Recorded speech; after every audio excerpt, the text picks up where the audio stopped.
Tanpa gembar-gembor, tanpa wacana panjang, tiba-tiba alutsista strategis sudah ada di tanah air. Dari rudal balistik ITBM Khan yang mengejutkan kawasan, hingga drone Anka yang diam-diam sudah terlihat di Lanut Supadio, Pontianak. Indonesia kini punya gaya baru dalam pengadaan alutsista. Senyap, tak terduga, tapi langsung operasional. Tapi, bagaimana sebenarnya gaya baru ini terbentuk? Dan apa dampaknya bagi kawasan? Mari kita bahas bersama dalam analisa mendalam hanya di Update Militer.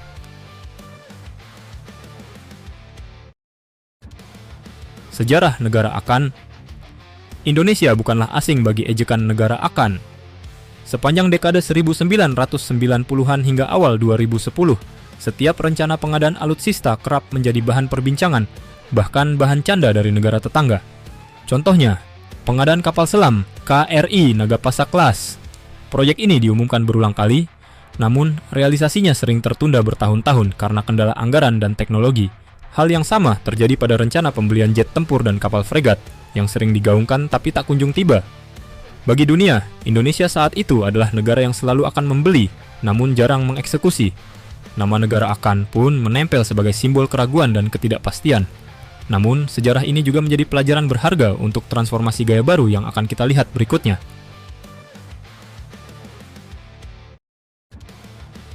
Gaya baru Indonesia, senyap tapi tiba-tiba hadir. Sekarang, cerita berubah. Indonesia meninggalkan label negara akan. Gaya pengadaan alutsista kini mengadopsi prinsip yang sederhana tapi efektif.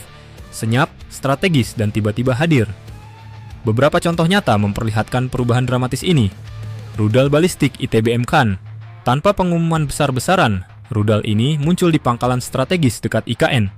Dengan daya jangkau 300-500 km, rudal ini tidak hanya simbol kekuatan, tapi juga memberikan efek deterensi nyata bagi kawasan sekitar. Drone taktis Anka. Drone ini sudah terlihat di Lanut Supadio, Pontianak, membawa kemampuan ISR modern yang sebelumnya hanya dimiliki oleh negara-negara maju. Kedatangannya tidak dihebohkan, namun langsung memperkuat pengawasan perbatasan dan laut Indonesia. Fregat PPA Brawijaya Class. Proyek ini berjalan melalui jalur cepat, bahkan dengan mengambil alih slot produksi dari negara lain. Hasilnya, armada laut Indonesia berkembang signifikan tanpa gegap gempita pengumuman publik. Prinsipnya jelas, Indonesia tidak lagi hanya akan membeli.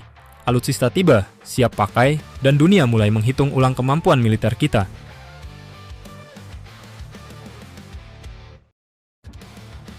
Analisa strategi, kenapa gaya ini dipilih? Kenapa Indonesia memilih gaya pengadaan alutsista yang senyap tapi tiba-tiba hadir? Jawabannya ada pada strategi dan geopolitik modern. 1. Efek deterensi yang maksimal. Kejutan adalah senjata tersendiri. Dengan alutsista muncul tiba-tiba. Lawan tidak punya waktu untuk menyiapkan countermeasures. 2. Mengurangi publikasi dan tekanan diplomatik. Jika pengadaan diumumkan jauh-jauh hari, akan muncul tekanan politik, komentar negatif, dan kampanye kontra dari pihak luar. Dengan strategi senyap, Indonesia tetap punya kebebasan manuver diplomasi. 3. Efisiensi anggaran dan logistik. Fokus pada eksekusi lebih cepat daripada pengumuman besar-besaran. Memastikan alutsista benar-benar siap tempur ketika tiba. 4. Membangun kejutan strategis jangka panjang. Gaya ini memungkinkan Indonesia menempatkan alutsista pada posisi strategis sebelum publik atau negara lain menyadarinya. Dengan prinsip ini, Indonesia berhasil membalik narasi lama. Dari selalu akan membeli menjadi datang, siap tempur dan tidak perlu pamer.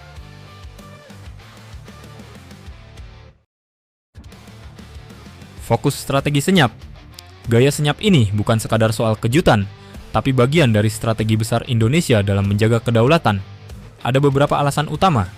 Pertama, pengalaman masa lalu mengajarkan bahwa jika setiap rencana diumumkan terlalu dini, ada risiko tekanan politik dan embargo dari pihak luar. Dengan cara senyap, Indonesia bisa mengurangi intervensi sekaligus memperbesar peluang sukses. Kedua, strategi ini juga meningkatkan efek deteren. Bayangkan, negara lain tiba-tiba melihat rudal balistik, drone tempur, atau sistem pertahanan udara sudah aktif di Indonesia, tanpa pernah terdengar kabarnya sebelumnya. Efek psikologisnya sangat kuat, lawan akan ragu, bahkan sebelum berniat mencoba menguji kekuatan kita. Ketiga, pola belanja senyap juga memberi fleksibilitas diplomasi. Indonesia bisa bermain di banyak poros, dari barat, timur, hingga produsen non-tradisional, tanpa terikat oleh sorotan publik yang berlebihan. Dengan begitu, setiap langkah modernisasi alutsista lebih terkendali, sekaligus menjaga hubungan baik dengan banyak pihak.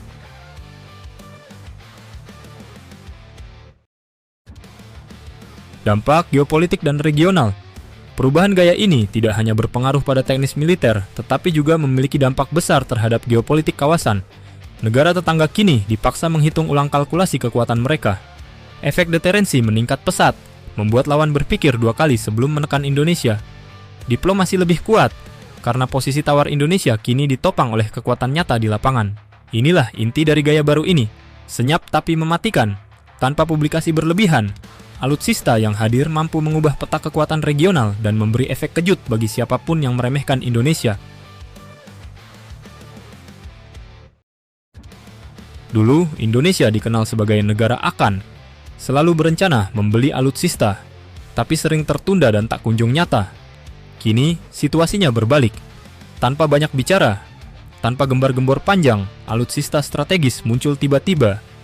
Dari rudal balistik ITBM Khan, drone Anka di Pontianak, hingga fregat Brawijaya Class. Perubahan ini mencerminkan 2 hal, kematangan strategi pertahanan dan keseriusan eksekusi. Indonesia tidak lagi bermain dalam narasi, tapi dalam realitas. Sejarah negara akan kini tinggal cerita.